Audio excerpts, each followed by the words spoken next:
Sanktsირებული სულხან თამაზაშვილი აჭარაში საქმიანობას სავარაუდოდ მომდევნო კვირიდან დაიწყებს. სულხან თამაზაშვილი არის პოლიციის ის მაღალჩინოსანი, ვინც ბრიტანეთის მიერ არის სანქცირებული იმ ძალადობრივი დარბევების და დაკავებების გამო, რომელიც რამდენიმე თვის განმავლობაში გრძელდებოდა.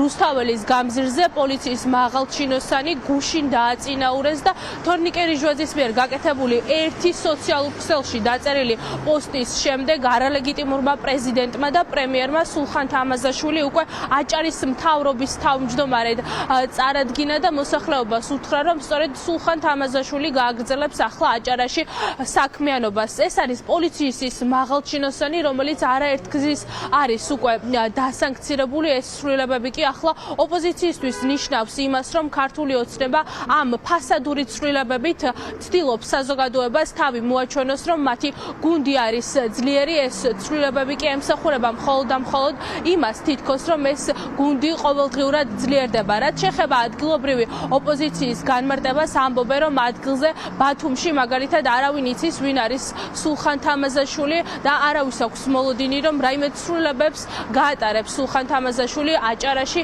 იმისთვის, რომ იქ მყოფ მოქალაქეებს დაეხმაროს. ეს ადამიანი, რომელიც ახლა სანქცირებულია და აჭარის პოლიციის უფროსად დაინიშნა, არის ბიძინა ივანიშვილის, მისი ოჯახი არის ძალიან ახლოს ბიძინა ივანიშვილთან.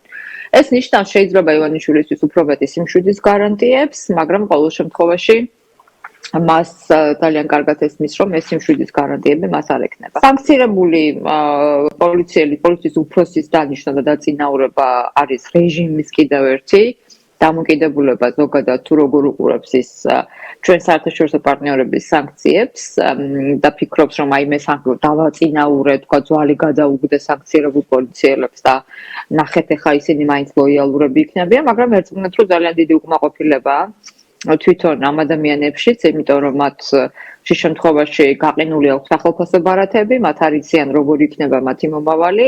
არც ქვეყნის შიგნიდან, არც ქვეყნის გარედან ეს ცვლილებები არ იქნება მხარდამჭერილი, ეს არის უბრალოდ კოსმეტიკური ცვლილებები. კოსმეტიკური ცვლილებები ხალხისთვის იმის ასახსნელად, რომ რაღაცა ამ ქვეყანაში შეიცვლება, მაგრამ შეიცვლება არაფერი, რადგანაც ერთადერთი განმუხტვის გზა კრიზისისა არსებობს მხოლოდ პოლიტპატიმრების გათავისუფლება და ხელახალი არჩევნების ჩანიშვნა. როგორც გახდა ცნობილი, ოლიგარქმა ივანიშვილმა გადაწყვიტა არალეგიტიმურ ერთპარტიულ უმაღლეს საბჭოს რიჟვაძის ნაცვლად შესთავაზოს სვეტონი თამაზაშვილის კანდიდატურა, რომელსაც აქ რა ვიცი, უბრალოდ რო თქვა, ალბათ არც არავინ იცნობს.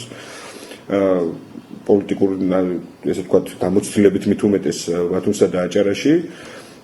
მის შესახებ რაც ვიცით არის ის, რომ ეს არის ძალოვანი სტრუქტურის წარმომადგენელი და დასანქცირებულია ჩვენი დასავლელი პარტნიორების მხრიდან და ალბათ რა ვიცი ეს ფაქტი ბევრ ამას ხატყობს, ხო? ამ ტიპის წესრიგი ქვეყანაში, როცა ოლიგარქი გადაწყვიტავს და ვისაც უნდა იმას მოხსნის და იმას დანიშნავს, ეს უნდა შეიცვალოს პირველ რიგში. თორნიკე რიჟვაძემ თანამდებობა ისე დატოვა, რომ არ განუმარტავს, რა გახდა მისი პოსტიდან წასვლის მიზეზი. სოციალურ ქსელში დაწერა მხოლოდ ის, რომ არის ცვლილებების დრო. ამის შემდეგ კი ივანიშვილის პრეზიდენტმა და პრემიერმა საზოგადოებას წარმოუდგინეს სულხან თამაზაშვილი, პოლიციის მაღალჩინოსანი, რომელიც არის სანქცირებული და სწორედ მას ჩააბარეს ახლა აჭარის მთავრობა. სავარაუდოდ უკვე მომდევნო კვირაში სულხან თამაზაშვილი აჭარაში ჩავა და საქმიანობას გააგრძელებს. ოპოზიციონერი პოლიტიკოსები ამბობენ, რომ ახლა ქართული ოცნება არის სრულ პანიკაში და ცდილობს ფასადური ცვლილებებით საზოგადოებას აჩვენოს, რომ გუნდში რყევები არ მიმდინარეობს.